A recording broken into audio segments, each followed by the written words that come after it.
What if everything you thought you knew about the fall of great civilizations was missing one crucial detail? Not the battles, not the politics, not even the famous leaders, but something far smaller, far quieter, and yet infinitely more powerful. Picture this: entire societies, built over centuries, crumbling not because of invaders or revolutions, but because of a single missing ingredient, a resource so ordinary, so easily overlooked, that its absence went unnoticed until it was too late. This isn't just history, it's a hidden thread woven through the fabric of human destiny, a story of how the tiniest gaps can bring the mightiest empires to their knees. Take salt, for example. It's sitting on your kitchen table right now, so common we barely give it a second thought. But strip it away and suddenly armies can't march, food can't be preserved, and trade routes collapse. Or consider iron, the backbone of tools, weapons, and infrastructure. Without it, technology stagnates, defenses fail, and progress grinds to a halt. Even something as humble as a single plant species, like the wheat that fed ancient Mesopotamia or the maize that sustained the Maya, can mean the difference between flourishing and famine. These aren't just resources, they're the invisible pillars holding up civilization itself, and when they vanish, the consequences ripple across generations. From the lead pipes that poisoned Rome to the droughts that starved the Maya, history is littered with these quiet catastrophes, moments when a single missing piece rewrote the fate of millions. But here's the fascinating part: these stories aren't just about loss, they're about resilience, ingenuity, and the unexpected ways humanity adapts when pushed to the brink. So today, we're going to unravel these mysteries piece by piece to understand how the smallest voids can create the biggest shocks, because somewhere in these forgotten chapters lies a lesson, not just about the past, but about the fragile foundations of our own world. And who knows, by the end, you might never look at something as simple as salt the same way again. Scarcity doesn't just mean there's less of something, it means the entire rhythm of life changes. Imagine a world where one missing ingredient rewires trade, war, even the way people cook their meals. The Bronze Age collapse is a perfect example. For centuries, civilizations from Greece to Egypt thrived on bronze, a blend of copper and tin. But when tin supplies dried up, metalworkers couldn't produce weapons, tools, or even everyday items. The result: trade networks that had flourished for generations collapsed like a house of cards. Without bronze, armies couldn't arm themselves, farmers struggled to maintain their fields, and societies that had once been interconnected fractured into isolation. This wasn't just a shortage, it was a chain reaction of failure. But why does the absence of a single resource cause such chaos? It's all about dependency. Civilizations don't just use resources, they build entire systems around them. Take the Roman Empire's reliance on lead pipes. When lead poisoning began weakening the population, it wasn't just a health crisis, it eroded trust in infrastructure, strained medical knowledge, and even impacted birth rates. Or consider the way the Maya depended on maize. When droughts made cultivation impossible, it wasn't just hunger that followed. Religious practices, social hierarchies, even the very calendar they lived by, all of it unraveled. Scarcity doesn't just remove a piece of the puzzle, it destabilizes the entire picture. What makes some resources so irreplaceable? Often, it's their versatility. Salt wasn't just for flavor, it preserved food, funded empires through taxes, and even dictated where cities could thrive. Iron wasn't just for swords, it built plows, ships, and the nails holding buildings together. When these materials vanish, there's rarely a quick fix. Societies can't just swap in a replacement because entire technologies, economies, and cultural practices are built around them. That's the true power of scarcity. It doesn't just create gaps, it forces civilizations to reinvent themselves or collapse under the weight of what's missing. The eerie part, we're not immune to this today. Modern life depends on resources just as fragile: lithium for batteries, rare earth metals for electronics, even something as simple as phosphorus for fertilizer. History's lesson is clear. Civilizations don't fall because they run out of everything. They fall because they run out of one thing, the linchpin holding everything else together. And sometimes, by the time they realize it's gone, it's already too late. Rome's grandeur was built on more than marble and military might. It flowed through lead pipes. Literally, the same aqueducts that carried water to bustling cities also carried something far darker, a slow, invisible poison. Lead lined their cups, sweetened their wine, and even found its way into cosmetics. At first, it seemed harmless. After all, lead made pipes durable and wine taste sweeter. But over generations, the toxin accumulated in Roman bones, brains, and bloodstreams, weakening the empire from the inside out. Recent studies of ancient Roman remains reveal shocking levels of lead, enough to cause chronic pain, cognitive decline, and even erratic behavior. And who bore the brunt? The elite, who drank the most wine and lived in homes with the finest plumbing. Imagine a ruling class increasingly unable to think clearly or govern effectively. The consequences were catastrophic but quiet. Lead poisoning doesn't topple empires with a single blow, it unravels them thread by thread. Fertility rates dropped, as lead is notorious for causing miscarriages and birth defects. The workforce shrank, military recruits grew weaker. Even Rome's famed bureaucracy, the engine of its administration, began to sputter as officials struggled with memory loss and poor judgment. Some historians argue this explains the erratic decisions of later emperors like Nero or Caligula, whose infamous cruelty might have been exacerbated by neurological damage. And here's the cruel irony: Rome's greatest engineering triumph, its water system, became a delivery mechanism for its own decline. But why didn't anyone notice? For one, lead's effects are slow and subtle. A society doesn't collapse overnight because of a headache or a bout of forgetfulness. By the time patterns emerged, declining birth rates, failing crops, political instability, it was easier to blame barbarians or bad luck than the cups they drank from. Plus, lead was everywhere. From the solder in their pipes to the glaze on their pots, Romans lived in a world saturated with it. To question lead would have been like questioning air. And without modern science, how could they have known? The very substance that made their lives convenient was quietly making them incapable of sustaining those lives. The lesson here isn't just about poison, it's about dependency. Rome didn't fall because it ran out of lead. It fell because it couldn't imagine life without it. When a civilization bases its survival on something toxic, whether literal or metaphorical, the price of that convenience eventually comes due, and that's the haunting parallel for us today.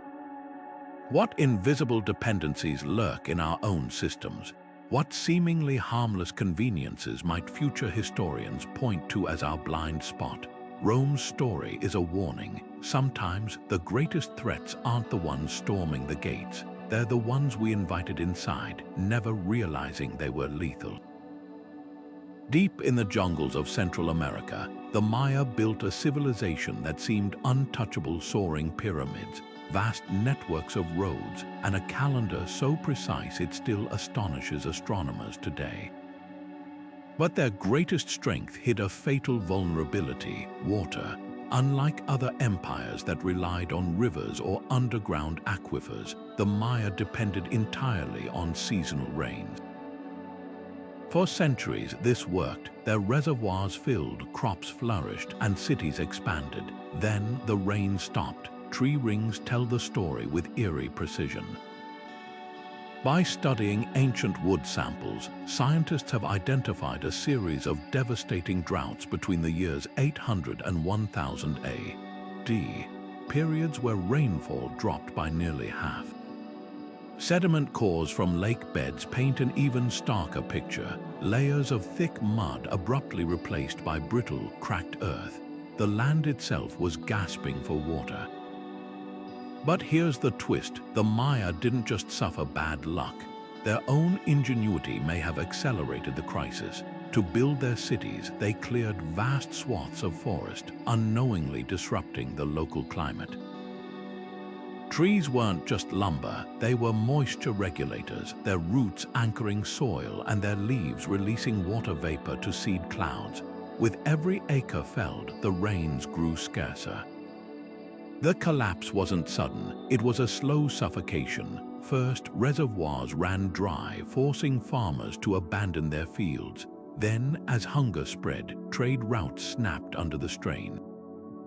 The Maya's intricate social hierarchy, once held together by ceremonies and shared labor, fractured as desperate communities turned inward. By the time the elite began fleeing their stone palaces, the damage was irreversible. But what's truly haunting is how modern this story feels. The Maya didn't lack foresight. They engineered canals and terraces to manage water, yet their solutions couldn't outpace a changing climate they'd helped create. This isn't just ancient history, it's a mirror. Today, we face our own version of the Maya's dilemma. Civilizations built on fragile assumptions about resources we assume will always be there. Their story whispers a warning across the centuries. Adaptability isn't just about surviving change, it's about recognizing the systems we depend on before they break. Because by the time the last reservoir dries up, it's already too late. Easter Island's massive stone figures stare silently across the Pacific, their hollow eyes hiding a secret far darker than their imposing presence.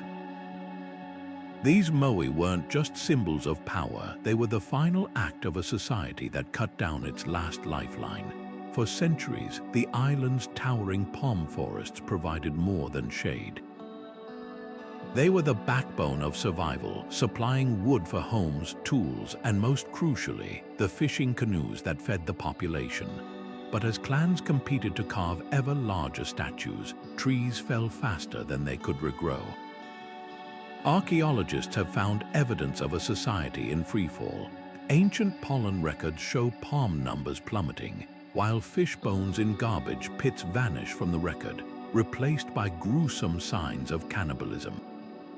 The very obsession that defined their culture became the engine of their ruin. What makes this collapse so chilling is its inevitability. Unlike Rome or the Maya, Easter Island had no neighbors to trade with, no distant mountains to seek refuge in, just an ocean stretching endlessly in every direction.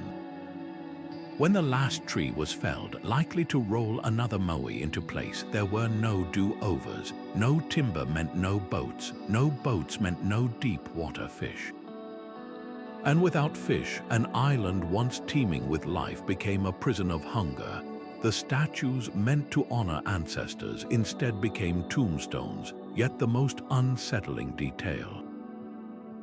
The islanders knew. Oral traditions speak of a legendary figure named Hatumata, who warned that the trees must never disappear, but warnings, like resources, are only valuable if heeded. This wasn't just ecological short-sightedness, it was a failure of collective imagination. Rapa Nui's clans were trapped in a vicious cycle. Erecting moai required ropes and rollers made from trees, which granted chiefs prestige, which demanded more moai.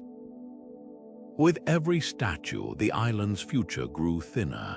Modern experiments have shown that just a dozen healthy palms could have sustained canoe production indefinitely.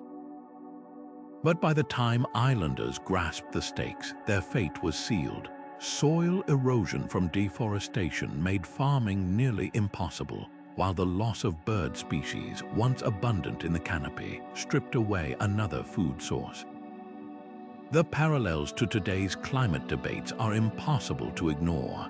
A society so focused on symbolic victories that it overlooked the literal ground beneath its feet. Easter Island's lesson isn't just about trees, it's about the stories we tell ourselves. The Moai weren't merely statues, they were physical manifestations of a belief system that prioritized status over survival. And that's what makes their silent faces so haunting. They don't accuse, they don't plead. They simply stand as witnesses to the truth that no civilization, no matter how isolated, is an island unto itself. Because when the last resource vanishes, it doesn't matter how grand your monuments are. All that's left is the wind, the waves, and the unbearable weight of what you've lost. Imagine a world where a handful of dried berries could buy a house, where kings hoarded peppercorns like treasure, and where sailors risked death just to fill their ships with tiny black grains.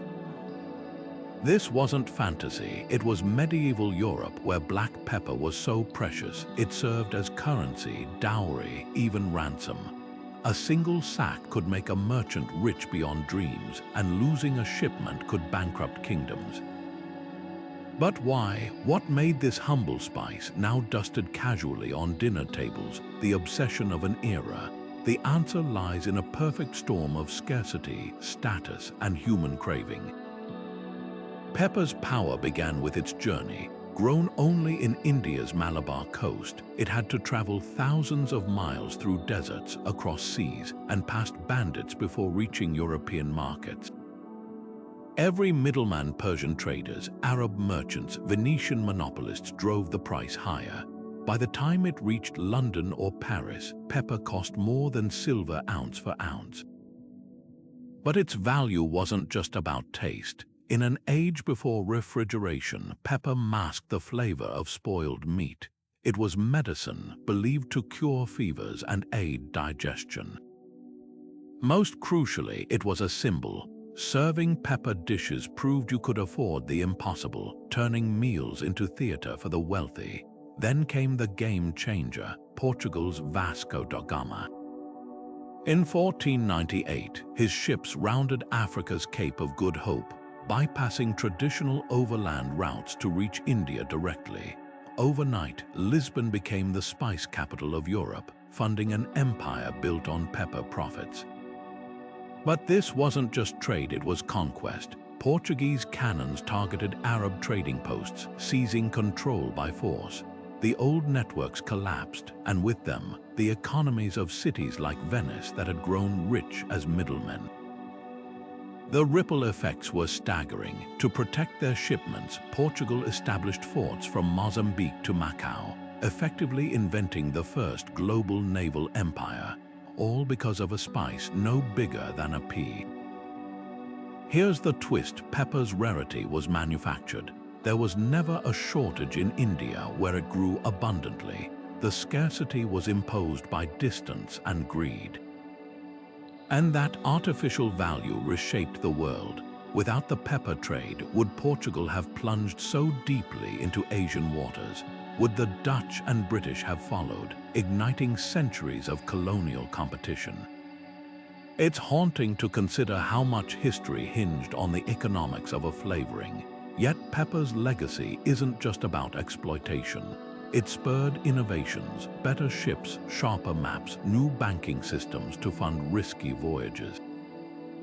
It connected continents long before globalization, for better or worse.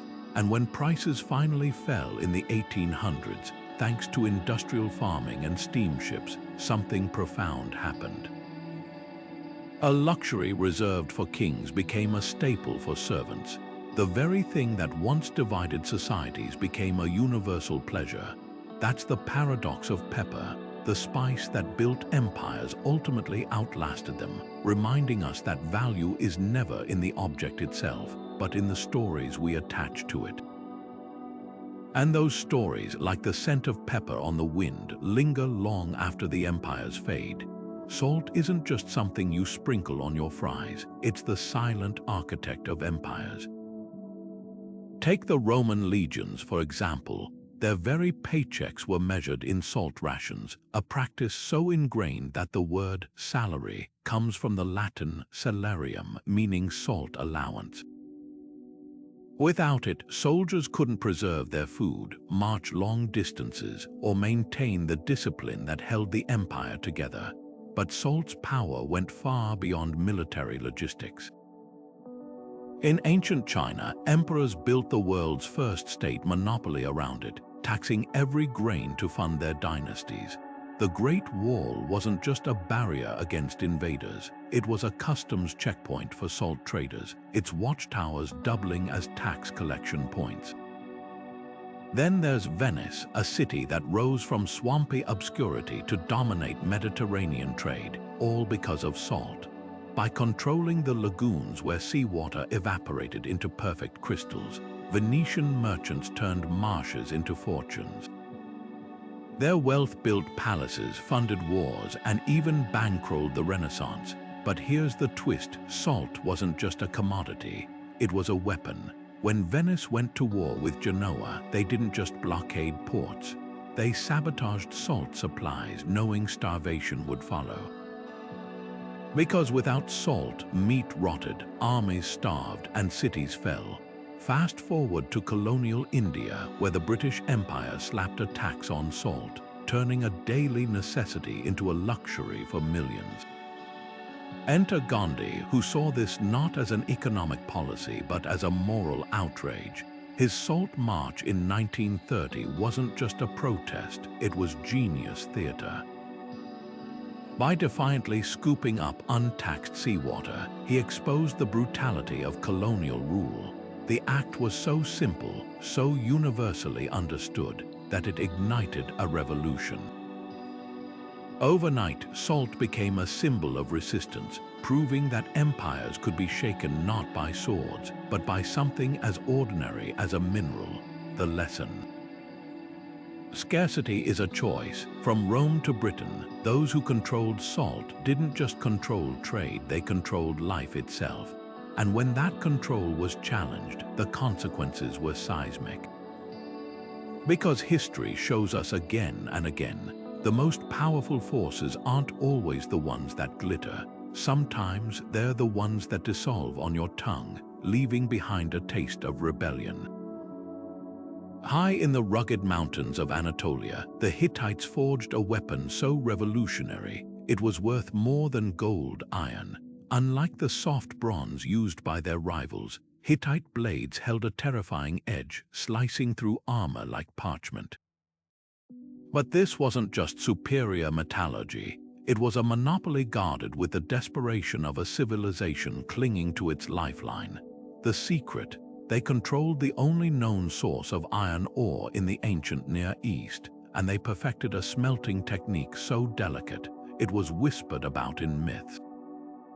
For centuries, their blacksmiths worked in isolated mountain valleys, shrouding furnaces in secrecy.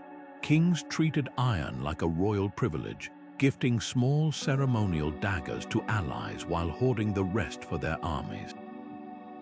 The result: a military machine so dominant, even Egypt's mighty pharaohs signed treaties calling the Hittites brothers, a rare concession from a culture that usually referred to others as vile. Then disaster struck, not from invasion but from betrayal. Around 1200 BC, a group of skilled metalworkers defected, carrying their knowledge beyond Hittite borders. Within decades, iron smelting spread like wildfire. Cyprus, Greece, even distant Mesopotamia began producing their own weapons. The Hittites' edge vanished overnight. Suddenly, every petty kingdom could arm itself with weapons that once made the Hittites invincible. Their empire, built on technological supremacy, crumbled under the weight of its own shared secret. But here's the twist: the Hittites didn't just lose a trade secret, they lost their identity. Iron wasn't just a metal to them, it was the foundation of their power, their economy, even their mythology. Texts describe iron as the bones of the storm god, a divine gift that set them apart. Without that exclusivity, their influence dissolved. Neighboring states, no longer dependent on Hittite blacksmiths, stopped paying tribute. Trade routes shifted. Even their famed chariots, once unstoppable with iron-rimmed wheels, became commonplace. The lesson: technological dominance is a fragile thing. Build an entire civilization on a single innovation, and when that innovation spreads, you're left with nothing but the echoes of what made you great. The Hittite story isn't just about metal, it's about the peril of dependency. Like Rome with lead or the Maya with water, they tied their fate to a resource they couldn't control forever. Today, we face our own versions of this dilemma. Rare earth minerals, semiconductor chips, even the lithium in our batteries' modern empires are built on materials just as vulnerable. The Hittites remind us that no advantage lasts forever. Sooner or later, every secret slips away, every monopoly breaks, and when it does, the true test of a civilization isn't what it hoards, but what it reinvents. The 14th century dawned with a whisper of frost, a chill so slight, few noticed it at first. But as decades passed, that whisper became a roar.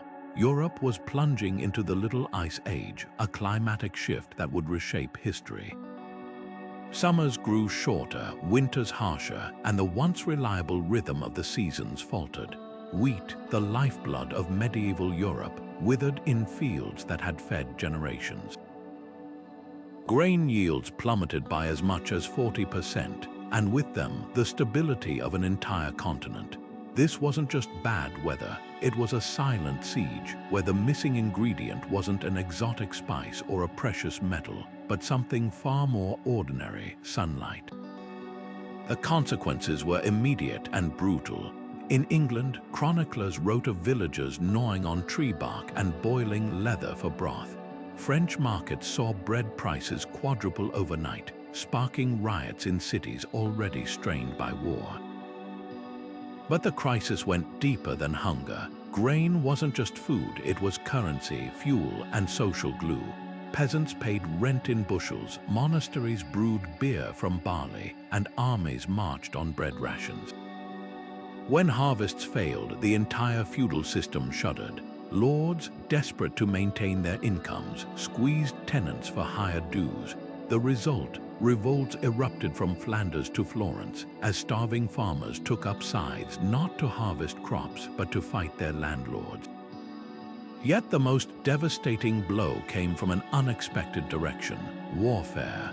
The 100 Years' War between England and France, already a grinding conflict, became a fight for survival as both kingdoms scrambled to control the few fertile regions still producing grain. Raids targeted not just castles but granaries. Soldiers starved alongside civilians, and entire campaigns stalled when supply lines collapsed. The irony was cruel. Kingdoms that had once gone to war for glory now fought simply to secure enough bread to keep their people alive. Even the Black Death, which arrived mid-century, found fertile ground in populations already weakened by malnutrition. The Little Ice Age didn't just cause suffering, it amplified every existing vulnerability, turning crises into catastrophes. What made this collapse so insidious was its invisibility. Unlike a volcanic eruption or an invading army, climate change left no ruins in its wake. Its weapon was absence, the slow, creeping loss of something no one thought to guard: predictable weather. Farmers who had spent centuries perfecting crop rotations suddenly found their knowledge useless. Vineyards in England, once thriving, froze over and vanished. The Hanseatic League, a trading powerhouse built on Baltic grain, watched its ships sit idle as ports iced over. Societies that had flourished under stable conditions now faced a terrifying truth: their entire way of life was built on a climate they could no longer rely on. But here's the twist: adaptation did emerge, though at a terrible cost. Communities turned to hardier crops like rye and oats, even if they were less nutritious. Fishing villages prospered as agriculture faltered, shifting economic power toward coastlines. And in the Alps, where glaciers advanced relentlessly, farmers invented new forms of communal land management to survive. These weren't triumphs, they were desperate adjustments, proof that humanity could bend without breaking. Yet the lesson lingers. Civilizations often assume their foundations are immutable until the moment they crumble. The Little Ice Age didn't just take Europe's grain. It exposed how fragile our systems really are when the weather stops cooperating. And in a world now facing its own climate reckoning, that's a warning written not in ice, but in the bones of history. Picture a world where knowledge itself becomes fragile, where the very material that carries ideas can vanish, taking centuries of progress with it.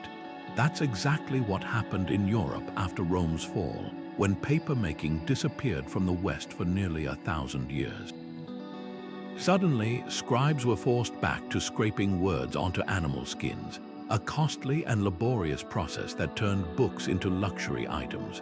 Monasteries might own just a handful of volumes, their pages painstakingly copied by hand onto parchment so thick and scarce that older texts were often scraped clean to make room for new ones.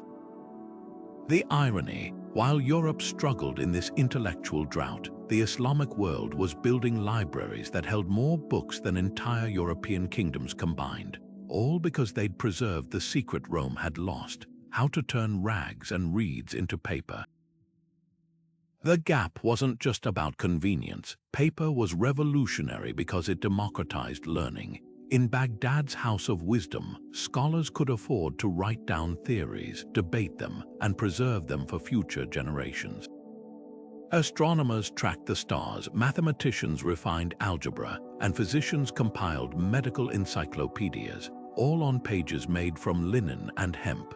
Meanwhile, in Europe, a single Bible required the skins of 200 sheep, putting knowledge out of reach for all but the elite.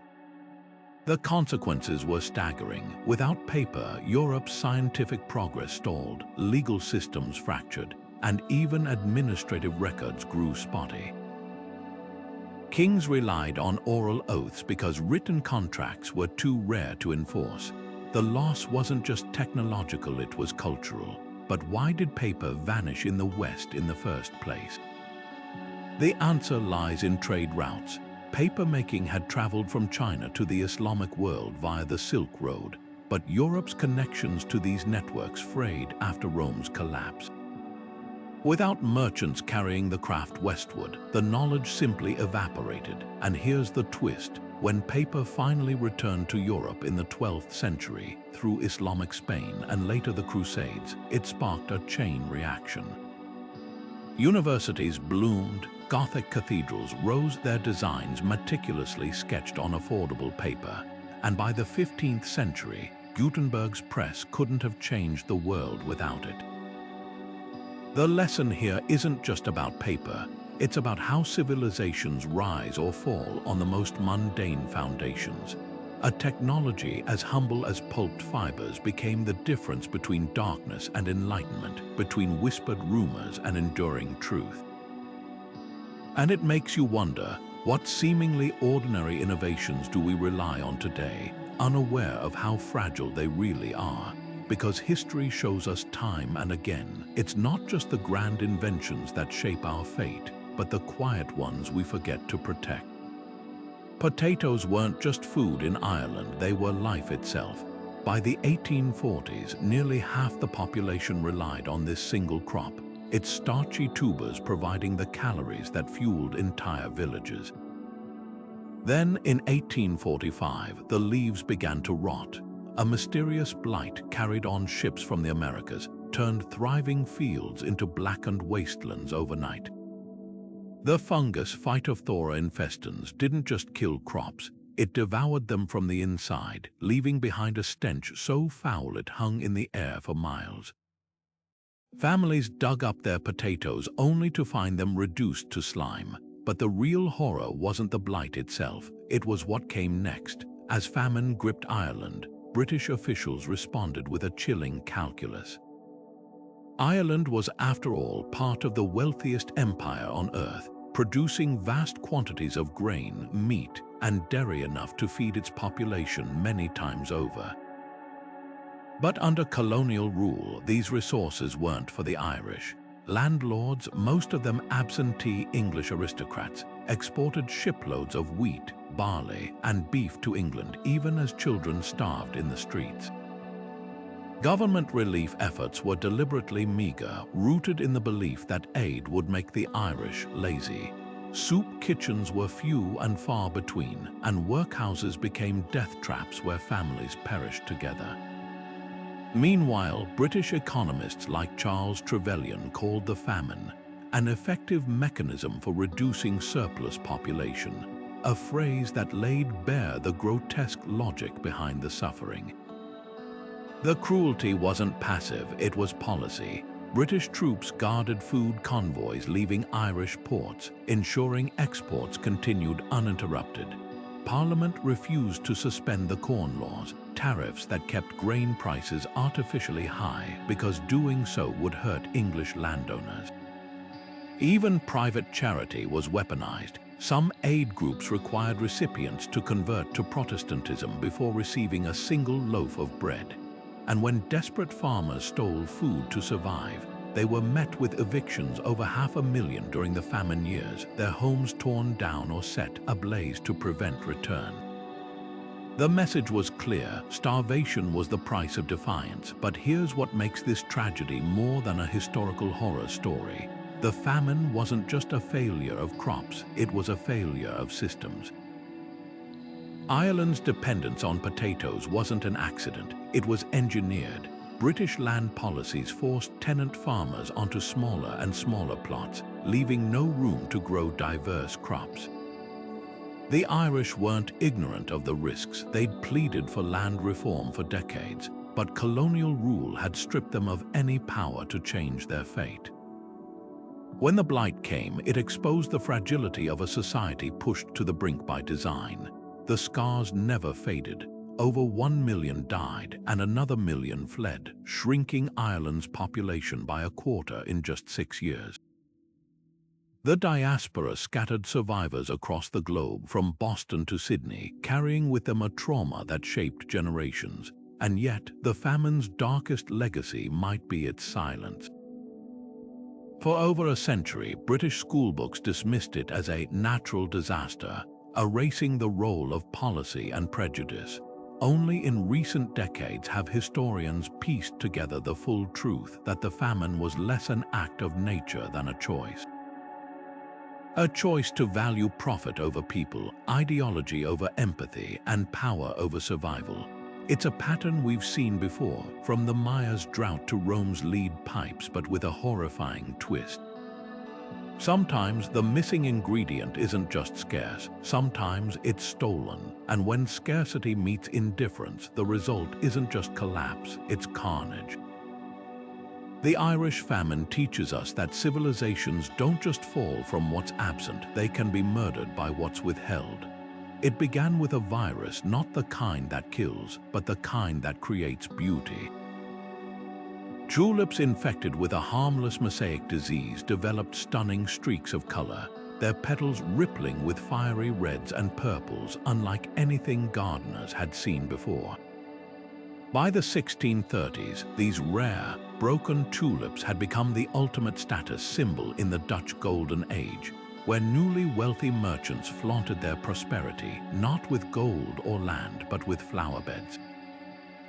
What started as horticultural admiration soon spiraled into something far darker, the first recorded speculative bubble in history. At its peak, a single tulip bulb could sell for 10 times a skilled craftsman's annual salary. Contracts changed hands in smoky taverns, where buyers traded futures on bulbs still in the ground. One legendary sale recorded a Semper Augustus bulb, a variety so rare only 12 existed, exchanging for 6,000 guilders, enough to buy a grand Amsterdam canal house. The frenzy wasn't just about flowers, it was about the intoxicating belief that prices could only rise. Sailors, cobblers, even maids poured life savings into bulbs, convinced they'd found a shortcut to wealth. The Dutch called it wind-handle wind trade because it was commerce built on nothing but air. Then, in February 1637, the illusion shattered. At a routine auction in Haarlem, a batch of bulbs failed to sell.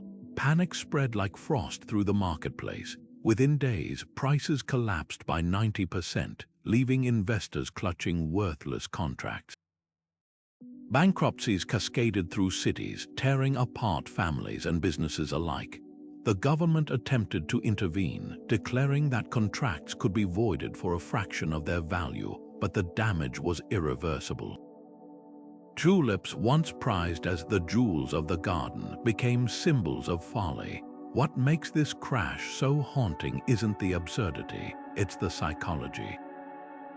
Tulips had no intrinsic value beyond their beauty. They couldn't feed armies like grain or build ships like timber. Their scarcity was artificial, sustained only by collective delusion.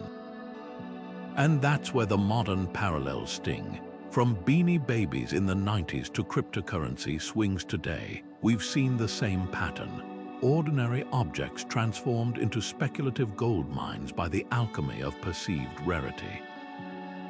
The Dutch thought their tulip market was special, immune to gravity, until it wasn't. Yet buried in this cautionary tale is a glimmer of resilience. Holland didn't crumble under the weight of the crash.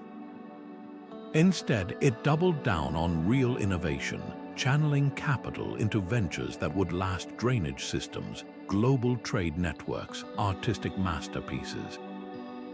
The mania left scars, but also wisdom.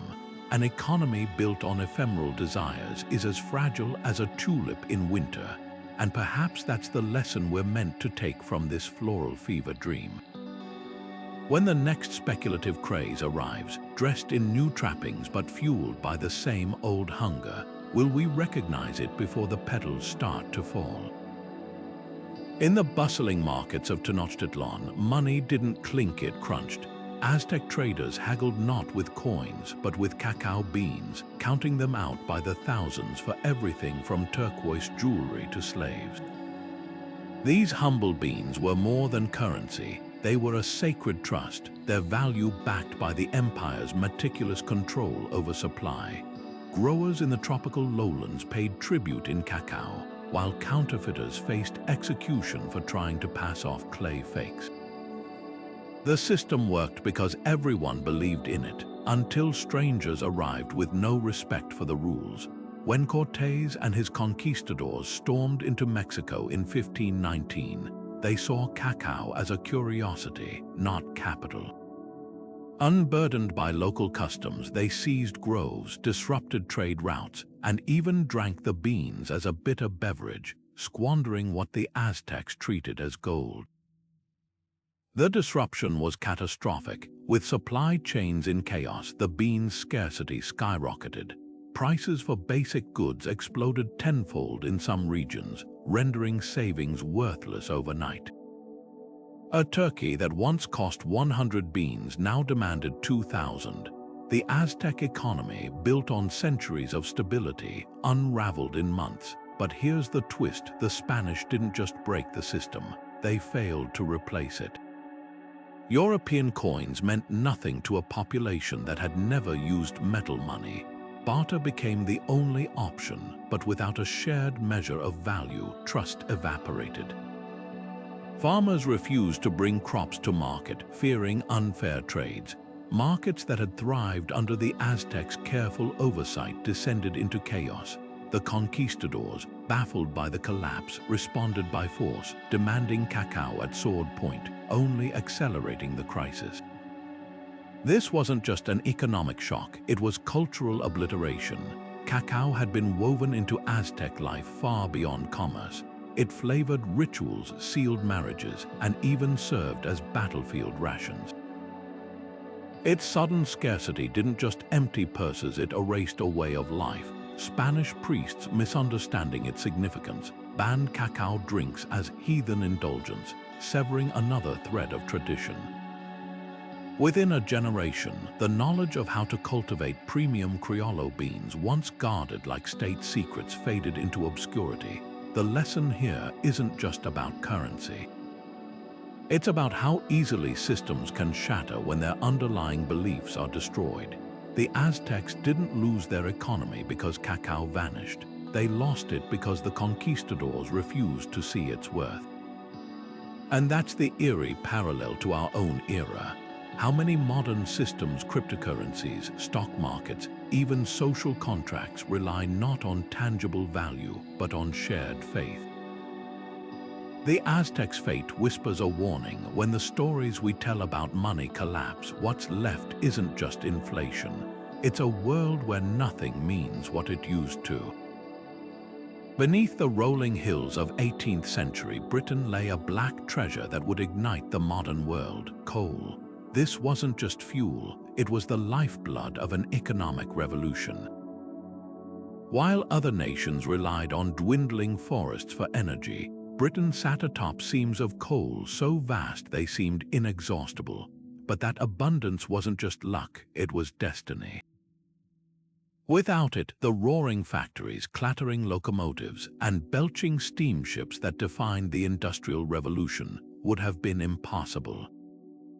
Coal's high energy density made it the perfect partner for the steam engine, a marriage of resources and ingenuity that propelled Britain to global dominance. Consider the alternative: France, rich in iron and manpower but lacking easily accessible coal, struggled to industrialize at the same pace. Its forests were already depleted from centuries of shipbuilding and heating, leaving the nation dependent on imports. Meanwhile, Britain's coal-powered blast furnaces produced iron at unprecedented scales, forging the rails, bridges, and machinery that built an empire. The steam engine, once a curious novelty, became a voracious beast, each one devouring over 3 tons of coal daily. Mines deepened, railways sprawled, and cities like Manchester transformed into industrial titans, all fed by the relentless hunger of coal-fired progress. Yet this dependence carried a hidden fragility. Had Britain's coal seams been shallower or less plentiful, the entire trajectory of industrialization might have shifted. Early mines flooded constantly, requiring Newcomen steam engines just to pump water. A self-perpetuating cycle where coal extraction needed coal-powered technology to continue. By the 1800s, some pits stretched thousands of feet underground, their tunnels propped up by timber from Canada and Scandinavia. The system was a house of cards. Remove coal and the entire structure collapsed. The real lesson here isn't just about energy, it's about leverage. Nations with coal dictated the terms of trade, set factory wages, and even shaped global time zones to synchronize railway schedules. Those without it became suppliers of raw materials, locked in an economic hierarchy they couldn't escape. Belgium, with its own coal deposits, industrialized rapidly. Spain, despite vast mineral wealth, lagged behind due to scattered, inferior coal fields. The difference between prosperity and stagnation often came down to geology. But the most startling twist: Britain's coal boom was never sustainable. By 1900, the easiest seams were exhausted, forcing miners into ever more dangerous depths. The very resource that built the empire would eventually become its millstone as Germany and America, with fresher coal reserves, overtook British production. For a century, coal had been the great equalizer until it wasn't. And that's the paradox of progress. The resources that lift civilization's highest often leave them with the farthest to fall. Today, as we face our own energy transitions, the ghost of coal whispers a warning: no empire, no matter how powerful, can outrun the limits of what fuels it. Deep in the Amazon rainforest, where the canopy swallows sunlight and rivers carve paths through untouched wilderness, a sticky white sap transformed the modern world and left scars that never healed.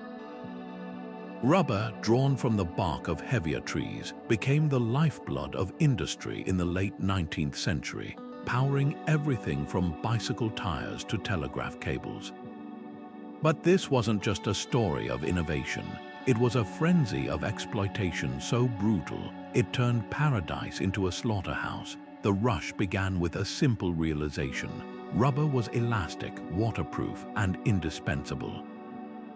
As demand exploded, European and American traders descended on the Amazon like vultures, armed with contracts written in languages indigenous communities couldn't read.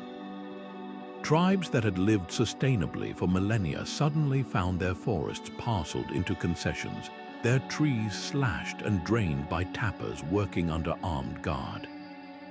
The system was designed for maximum extraction with zero accountability. Workers, often lured by false promises of fair wages, were trapped in debt bondage, forced to buy overpriced supplies from company stores until they owed more than they could ever earn. Escape was impossible. The jungle stretched for thousands of miles, and descent was met with whips, chains, and worse. Then came the atrocities. In the Congo, King Leopold II rubber quotas were enforced by mutilation. Hands severed for missed harvests became grotesque currency. In Peru and Brazil, the Putumayo genocide saw thousands of Witoto and Bora people worked to death or massacred when they resisted. Survivors described rivers running red, villages burned to ash, and children kidnapped as collateral. The rubber barons grew obscenely rich. Manaus, a jungle outpost, sprouted an opera house with crystal chandeliers and marble shipped from Europe, while the people who harvested the wealth died by the tens of thousands. But the boom's collapse was as sudden as its rise. In 1876, an Englishman named Henry Wickham smuggled 70,000 rubber seeds out of Brazil, breaking the Amazon's monopoly. By the early 20th century, British plantations in Southeast Asia were producing cheaper, more reliable rubber. No slavery required. Overnight, the Amazon's economy imploded. Manaus's opera house fell into decay, and the tappers abandoned in the jungle were left with nothing but scars. The tragedy wasn't just the exploitation, it was the short-sightedness.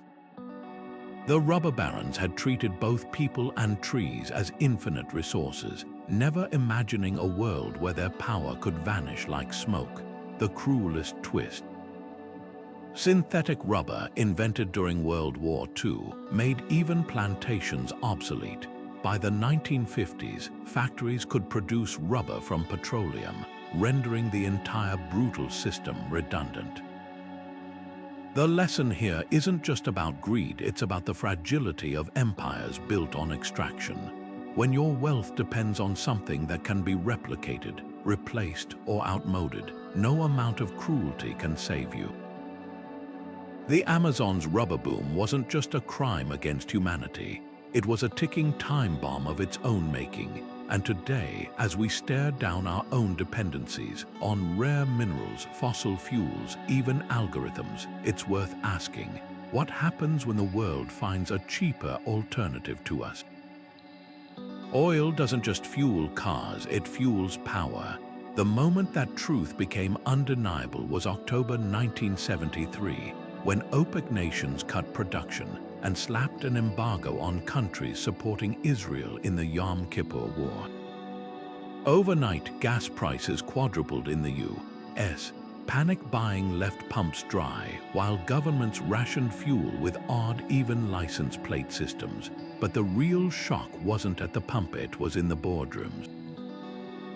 Factories shuttered, airlines cancelled flights, and stock markets plunged. The embargo only lasted 5 months, but it exposed a terrifying reality. Modern civilization had built its throne on a resource it couldn't control. What made oil different from previous missing ingredients? Scale. Unlike salt or iron, oil wasn't just one commodity among many. It was the bloodstream of global trade. Every plastic product, every fertilizer field, every asphalt road traced back to crude. And unlike coal, oil couldn't be easily replaced. Try running a jet engine on wood or a tractor on steam. The 1970s proved that when oil stumbles, economies don't just slow, they seize. Yet the crises kept coming. In 1979, Iran's revolution knocked out 5% of global supply, triggering another price spiral. This time, the backlash was visceral. Americans lined up for gas in the pre-dawn cold, some wielding guns to defend their spot in line. In Europe, truckers blockaded highways to protest fuel costs. The message was clear: oil wasn't just energy, it was social glue. Take it away and rationing turns neighbors into rivals. Then came the pivot, fracking. A technique once considered uneconomical unlocked shale oil reserves across America, turning the U.S. from beggar to baron in global energy markets. By 2014, the country was pumping more crude than Saudi Arabia. The shale boom didn't just lower prices, it rewired geopolitics. Petrostates like Russia and Venezuela, long accustomed to oil wealth funding their ambitions, suddenly faced budgets bleeding red. For a moment, it seemed technology had outmaneuvered scarcity. But fracking was a double-edged sword. Shale wells deplete faster than conventional ones, requiring relentless drilling just to maintain output. Environmental costs mounted, from poisoned groundwater to methane leaks accelerating climate change. Most crucially, the boom papered over a deeper vulnerability. Even America's newfound abundance couldn't erase the fact that oil remains finite. Demand keeps rising while easy reservoirs dwindle. The next crisis won't be caused by an embargo, it'll be geology. So what happens when the taps run dry? Some nations are built to adapt. Norway funneled oil profits into $1 trillion sovereign wealth fund, hedging against depletion. Japan, with virtually no domestic oil, perfected efficiency. Its cars and factories sip fuel where others guzzle. But petrostates face ruin. Imagine a Russia without oil money to prop up its military, or a Saudi Arabia where the welfare state collapses along with crude exports.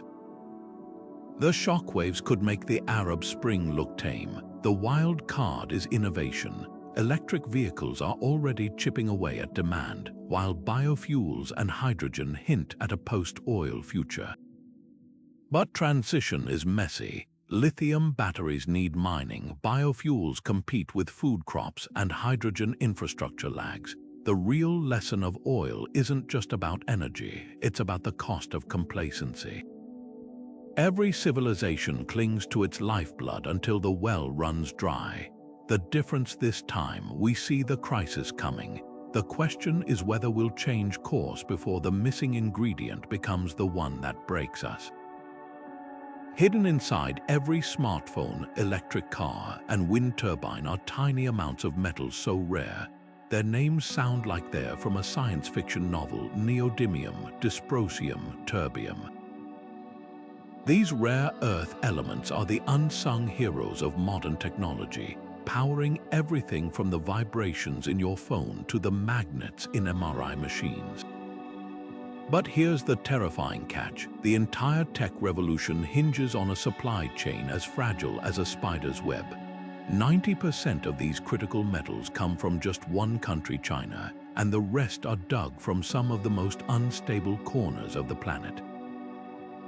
Take cobalt, the metal that keeps your laptop battery from catching fire.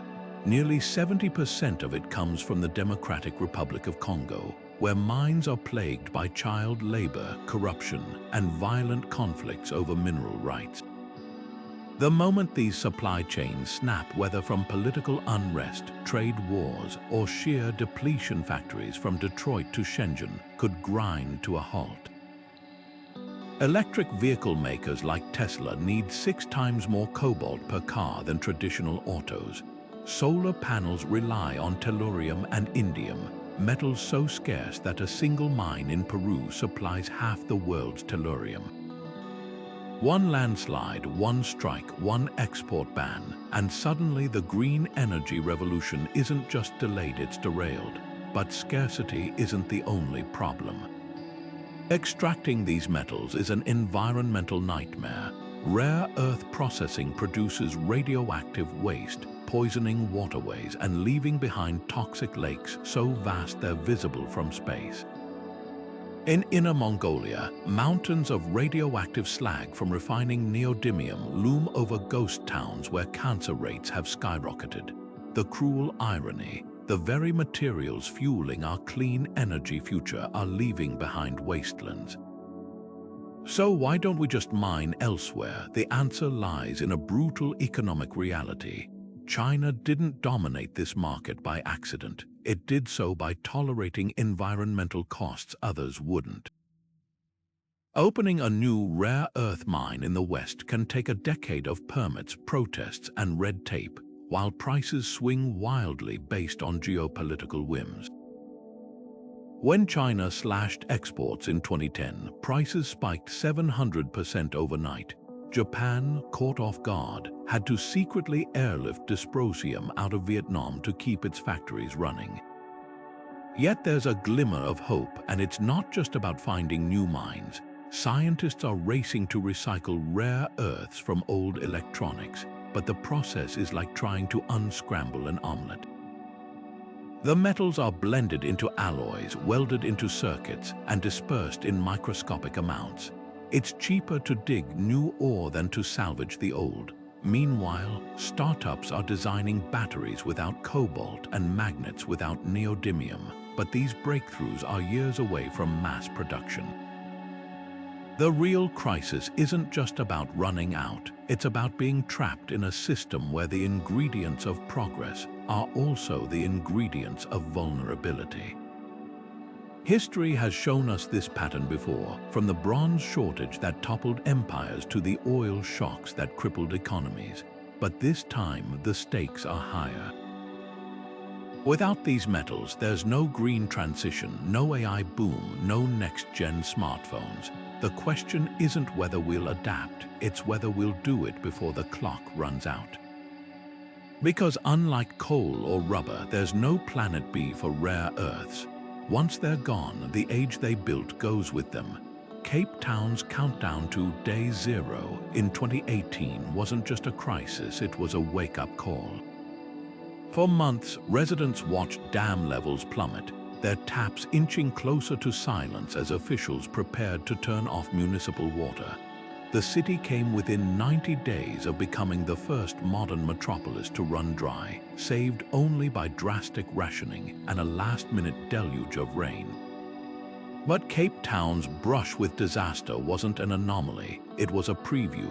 From Phoenix to Beijing, underground aquifers are being drained faster than nature can replenish them, and rivers that have sustained civilizations for millennia are now reduced to trickles.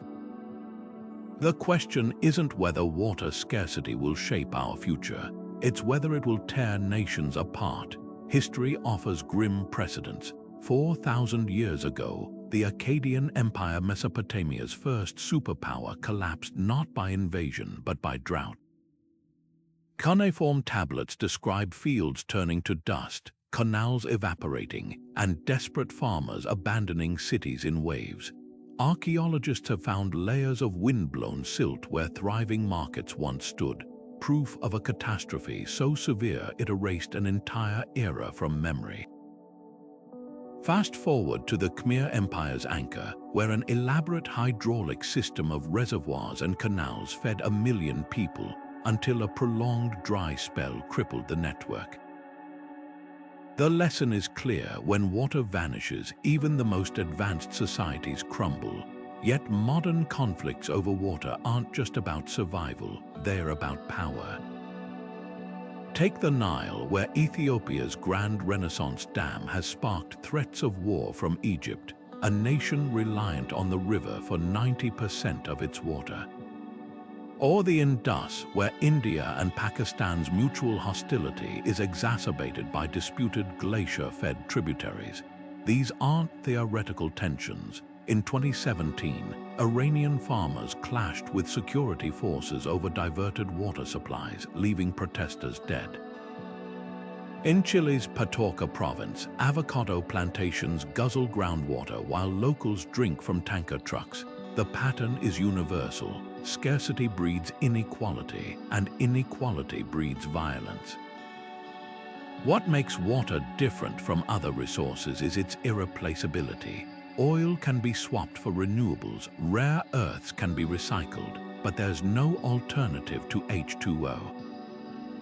Agriculture alone consumes 70% of global freshwater, and as populations grow, so does the strain. The American Southwest's Colorado River, diverted to fill swimming pools in Las Vegas and irrigate alfalfa fields in Arizona, no longer reaches the sea. In India, underground water tables are dropping by several feet a year, with millions of wells at risk of running dry. Even wealthy cities like London and Tokyo face water stress, relying on aging infrastructure that leaks up to half its supply before reaching taps. The solutions are as fraught as the problem. Desalination, often touted as a fix, demands colossal energy and spews toxic brine back into oceans. Cloud seeding can backfire, stealing rain from neighboring regions.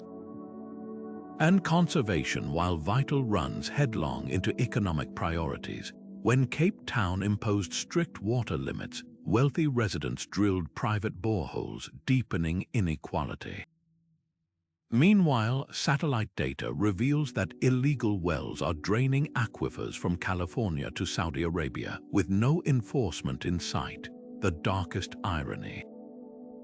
Water wars won't look like battles over gold or oil.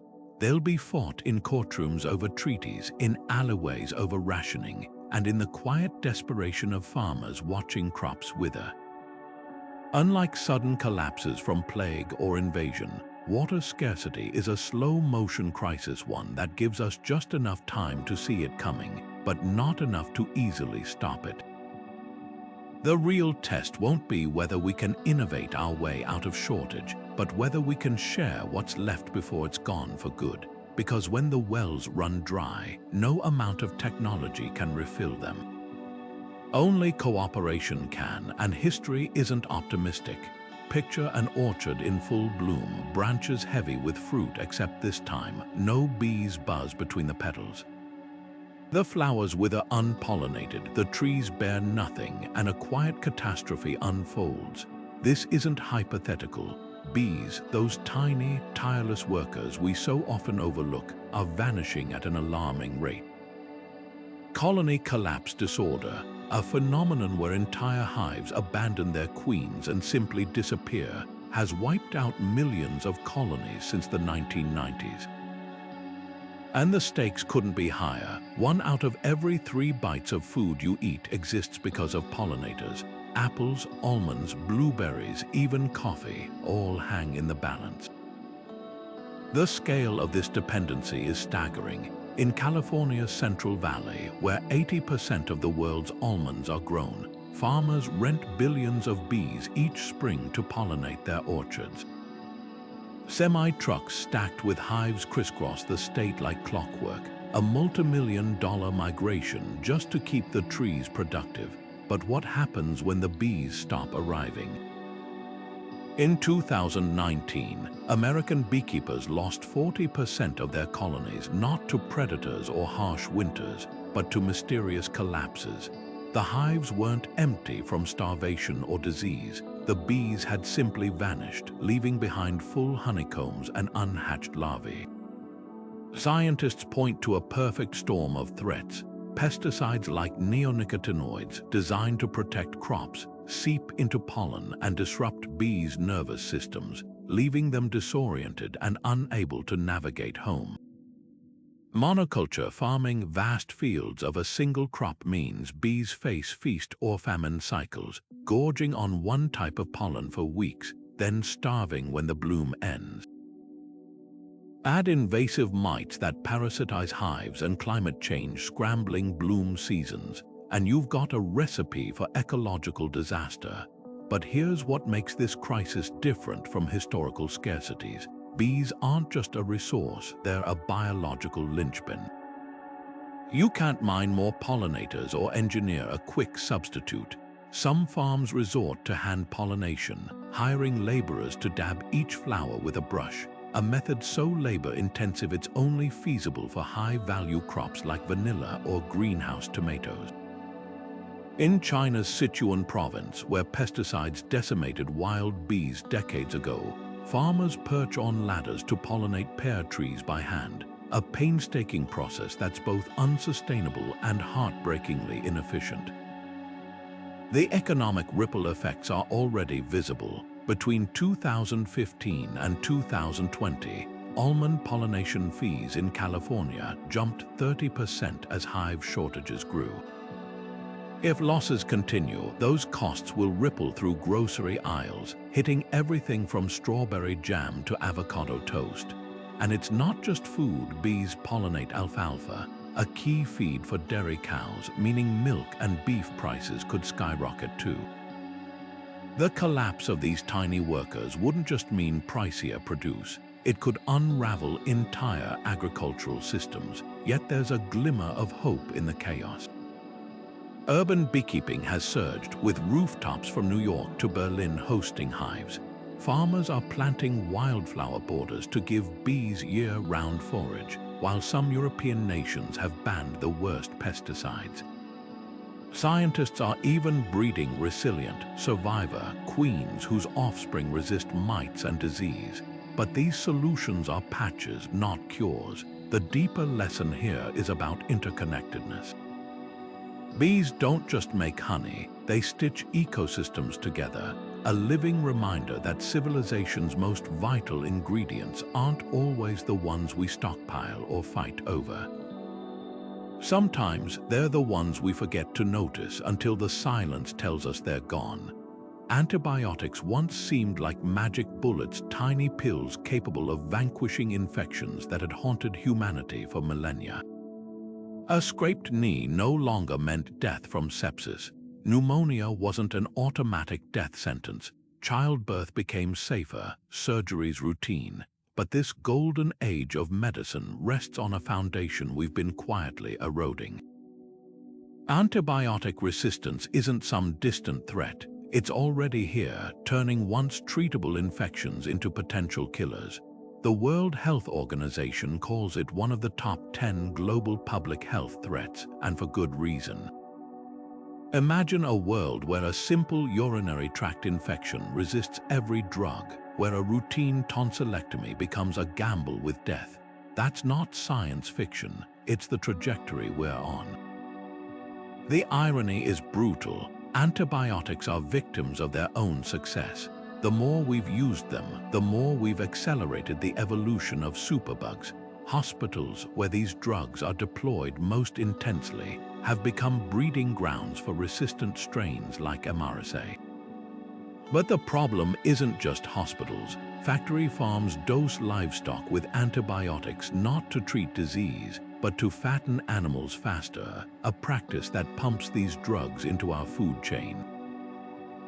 In countries where antibiotics are sold over the counter, people pop them for viral infections they can't possibly cure, unaware they're training bacteria to outsmart medicine.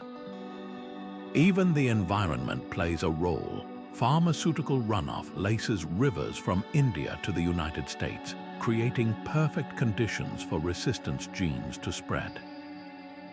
The consequences are creeping into view. Gonorrhea, once easily cured with penicillin, now has strains resistant to all but a handful of last resort drugs. Tuberculosis, the disease that claimed Kafka and Orwell, is making a comeback with deadlier, drug-resistant forms. In 2019, a Nevada woman died from an infection resistant to all 26 antibiotics available in the U.S. Her case wasn't an anomaly, it was a preview. Without action, routine infections could kill 10 million annually by 2050, surpassing cancer as a leading cause of death. Yet the pipeline for new antibiotics is running dry. Developing these drugs is expensive and unprofitable for pharmaceutical companies. Unlike medications for chronic conditions which patients take for years, antibiotics are used sparingly and ideally kept in reserve. The economics are broken. The more effective a new antibiotic is, the less it's prescribed to preserve its potency. Some small biotech firms, the last innovators in this field, are going bankrupt despite creating breakthrough drugs. It's a paradox that could only exist in modern medicine. The more we need life-saving antibiotics, the harder they are to profit from. But there's hope if we act fast. Sweden slashed antibiotic use in livestock by 50% without harming productivity. The Netherlands cut hospital superbug rates by implementing strict hygiene and prescribing protocols. Even simple steps like rapid diagnostic tests to confirm bacterial infections before prescribing could make a dent. The missing ingredient isn't science, it's stewardship. We have the tools to slow resistance, but they require global cooperation, political will, and a shift in how we value these drugs. The alternative is unthinkable. A world where a scraped knee could once again be a death sentence, not because we lack the knowledge to prevent it, but because we squandered the shield we were given. The moon holds a secret that could rewrite the future of energy, a gas so rare on Earth, it's practically non-existent, yet scattered across the lunar surface like cosmic dust. Helium-3, the lighter cousin of the helium that fills party balloons, isn't just another element. It's the holy grail of fusion power, capable of fueling reactors without the radioactive waste or meltdown risks of traditional nuclear energy. But here's the catch. While scientists have dreamed of helium-3 fusion for decades, the technology to harness it remains just out of reach. And that gap between possibility and practicality could decide which nations dominate the next century, or which ones fade into obsolescence. Right now, Earth's supply of helium-3 is vanishingly small, mostly trapped deep underground or produced as a byproduct of aging nuclear warheads. The moon, though, is a different story. Solar winds have bombarded its surface for billions of years, depositing helium-3 in the loose soil. Estimates suggest there could be over 1 million metric tons up there, enough to power the planet for centuries if we could mine it and perfect fusion. That's a colossal if. Mining lunar regolith would require robotic fleets or even permanent moon bases, while fusion reactors capable of using helium-3 are still experimental. The closest anyone's come is lab-scale reactions that last mere seconds. The dream of clean, limitless energy dangles just beyond our fingertips, yet the race is already on.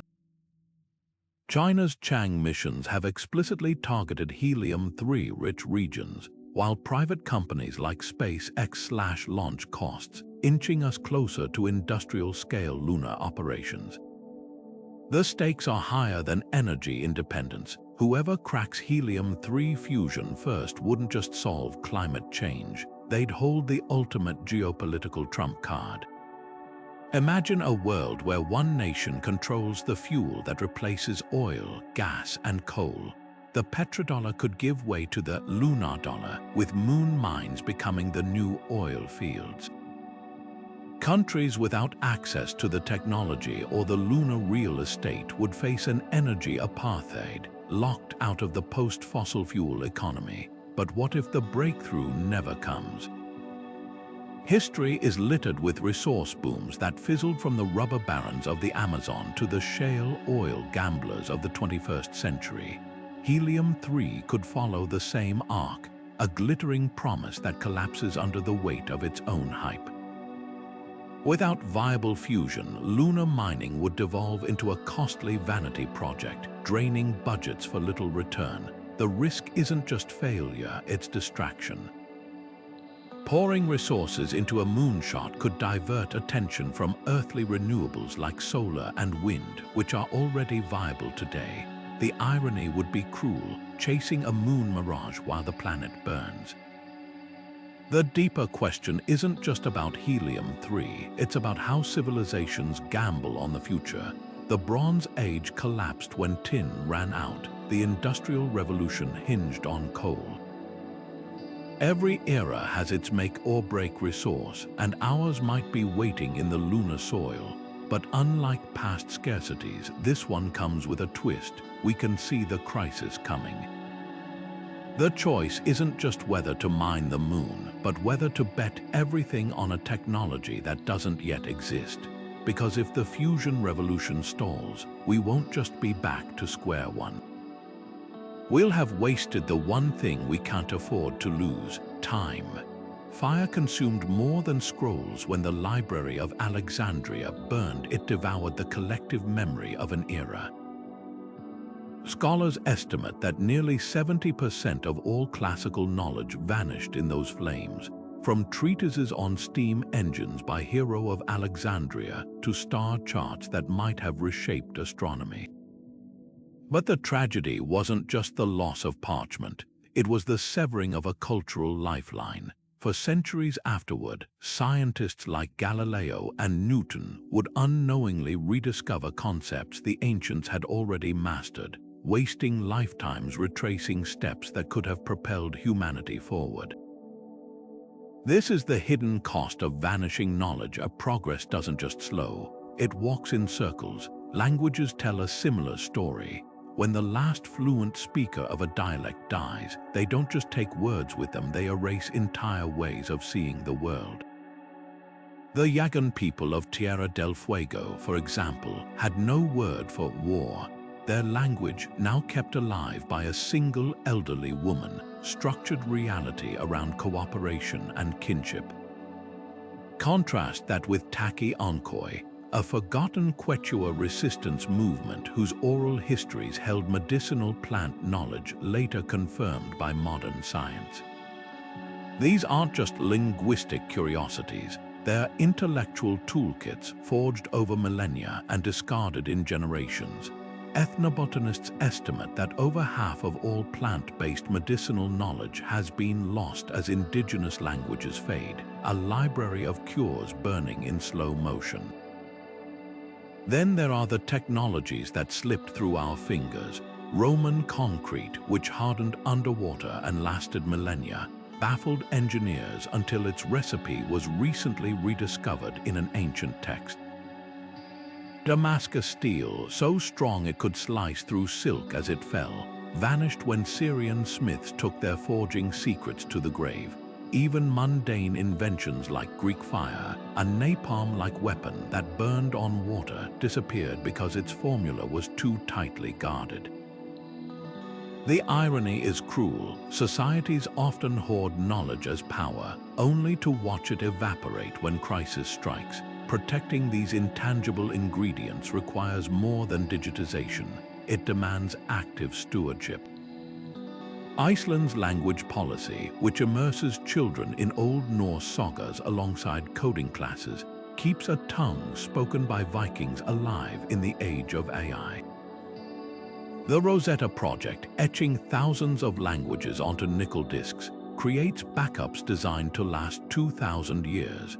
But the real work happens in living rooms and classrooms, where elders teach children songs in vanishing tongues and craftsmen apprentice teens in dying arts. Because the antidote to cultural extinction isn't just preservation, it's participation. The stakes couldn't be higher. Every lost idiom, every forgotten technique is a potential solution to problems we haven't yet faced. When Polynesian navigators crossed thousands of ocean miles using only stars and wave patterns, they developed an intuitive understanding of ecology we're now scrambling to replicate as climate change alters seas. Their knowledge wasn't just history, it was a roadmap for resilience. The lesson is clear: civilizations aren't just built on steel or stone, but on the ideas we choose to keep alive. And in a world where languages die every 2 weeks, we're racing against time to save the very ingredients that might light our way forward. Jared Diamond didn't just study collapsed societies, he cracked their code. In Collapse, the geographer-turned-detective identified 5 fatal flaws that topple civilizations, and at the top of the list, a warning we've seen echoed through history: the reckless depletion of critical resources. But this isn't just about ancient ruins or forgotten empires. Diamond's framework reads like a modern diagnosis, revealing how today's superpowers are repeating the same mistakes with terrifying precision. Take environmental damage, his second factor. The Maya deforested their way to drought, but compare that to the Amazon today, where rainforest loss has pushed the region toward a tipping point after which the ecosystem might never recover. Then there's climate change, Diamond's third marker. The Little Ice Age starved medieval Europe, but now, rising temperatures threaten bread baskets from Punjab to Iowa with crop failures that could dwarf historical famines. Even hostile neighbors, his fourth point, take on new meaning in an era of cyber warfare and drone strikes, where borders are breached not by armies but by algorithms. But it's Diamond's fifth factor, a society's failure to adapt, that stings the most. The Greenland Norse starved rather than adopt Inuit fishing techniques, clinging to cattle farming as glaciers advanced. Today, that stubbornness echoes in coal towns fighting renewable energy or nations doubling down on fossil fuels despite looming climate catastrophe. The parallels are uncomfortable because they force a question. If these patterns hold, which modern states are most at risk? Look at Yemen, where groundwater extraction has drained ancient aquifers to dust, triggering water wars that no ceasefire can fix. Or consider Singapore, a gleaming metropolis with zero natural freshwater, surviving only through costly desalination and imported supplies, a vulnerability that could become existential if global tensions rise. Even wealthy nations aren't immune. The American Southwest's overuse of the Colorado River mirrors the Hittites' over-reliance on iron. Both built empires on a resource they assumed would never run out. Diamond's real insight, though, isn't just about identifying risk, it's about agency. Some societies, like Japan after the Tokugawa-era deforestation crisis, reversed course with brutal reforestation laws. Others, like New Guinea's highland farmers, have farmed sustainably for millennia by treating soil as sacred. The difference between collapse and survival isn't luck. It's the courage to change before change is forced upon you. So here's the uncomfortable truth. Our planet's next collapse won't be caused by a single missing ingredient, but by our refusal to see the recipe for disaster we're following. Diamond's framework isn't a crystal ball, it's a mirror, and the reflection staring back at us looks unnervingly like the ghosts of civilizations past. The question is whether we'll heed their whispers before they become our own. The Arctic is a merciless architect, reshaping lives with ice and hunger. Yet the Inuit didn't just survive here, they thrived. Their secret wasn't brute force, but a deep dialogue with scarcity. When caribou herds dwindled, they turned to seals, mastering the art of breathing whole hunting. When blizzards stripped away firewood, they rendered fat into oil lamps that burned brighter and longer than any timber. Even their language reflected this adaptability, with dozens of words for snow, each describing conditions critical for survival. This wasn't just resilience, it was a masterclass in reading the land's whispers before they became screams. Half a world away, the Dutch faced a different kind of siege: water. Living below sea level wasn't a choice, it was a dare. While other cultures saw floods as acts of gods, the Netherlands treated them as engineering puzzles. Windmills, originally imported to grind grain, were repurposed to drain marshes, creating fertile polders from what was once ocean. Dikes weren't just barriers, they were part of a living system, maintained by local water boards that predated the nation itself. When storms breached defenses in 1953, killing nearly 2,000, The response wasn't retreat, it was the Delta Works, a network of movable storm barriers so vast it's been called the eighth wonder of the world. What binds these cultures isn't just ingenuity, but a radical acceptance of limits. The Inuit didn't curse the lack of trees, they built sleds from whalebone and frozen fish. The Dutch didn't pray for drier land, they invented a new kind of land altogether. Both understood something modern societies often forget. Scarcity isn't a flaw to overcome, it's the canvas on which innovation paints. Consider the rice terraces of the Philippine Cordilleras, carved into mountainsides over 2,000 years ago. Where flat farmland was non-existent, indigenous tribes sculpted steps so precise they functioned as both crop beds and water cascades, preventing erosion while irrigating paddies.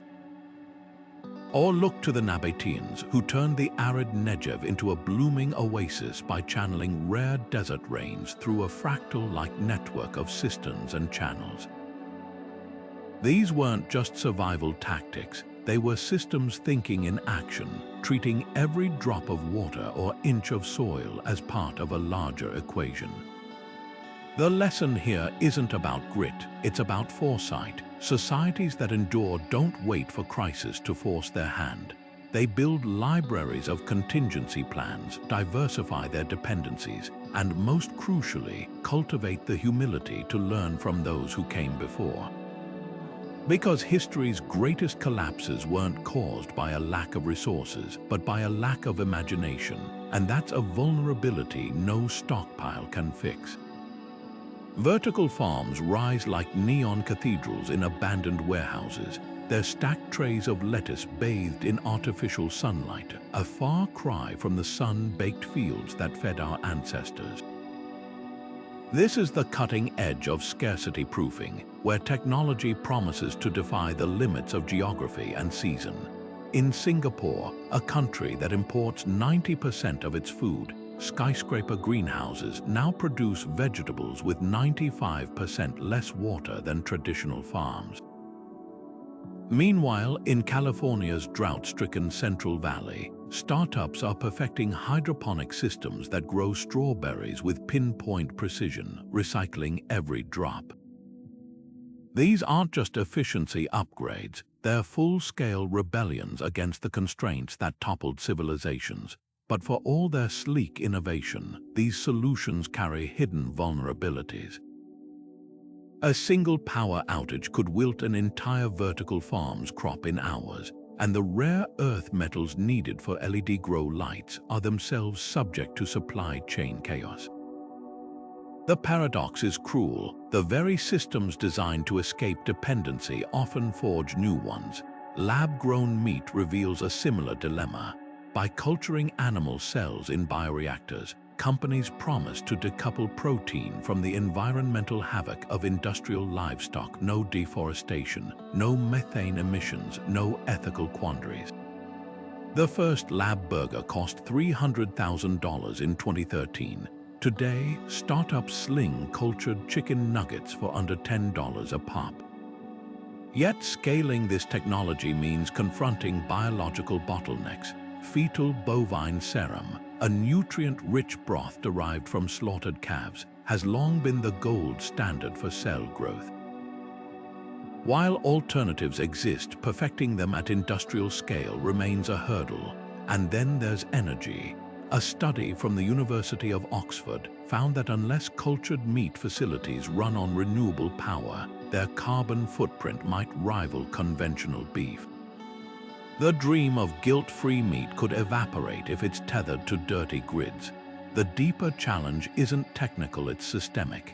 Ancient Rome's grain dole and modern America's strategic petroleum reserve share a fatal flaw. Both assumed centralized systems could outlast disruption.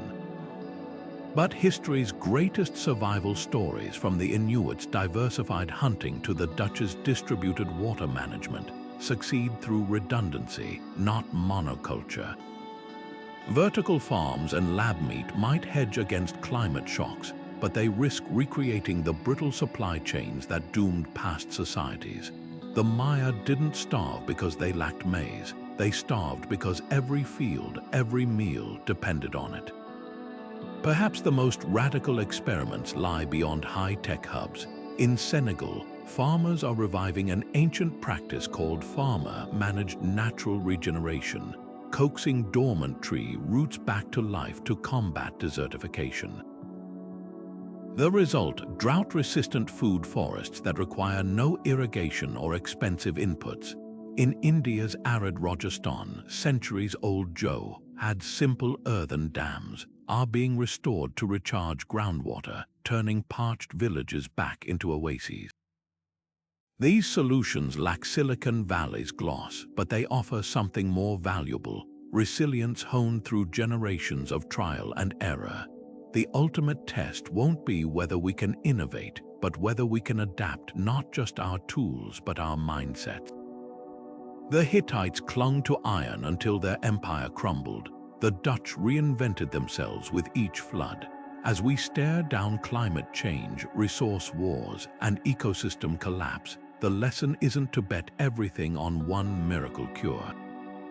It's to build 1,000 bridges, some high-tech, some ancient, all imperfect, because the future belongs not to the civilization with the shiniest gadgets, but to the one that never puts all its eggs in one basket. Even if that basket is a hydroponic tower glowing under LED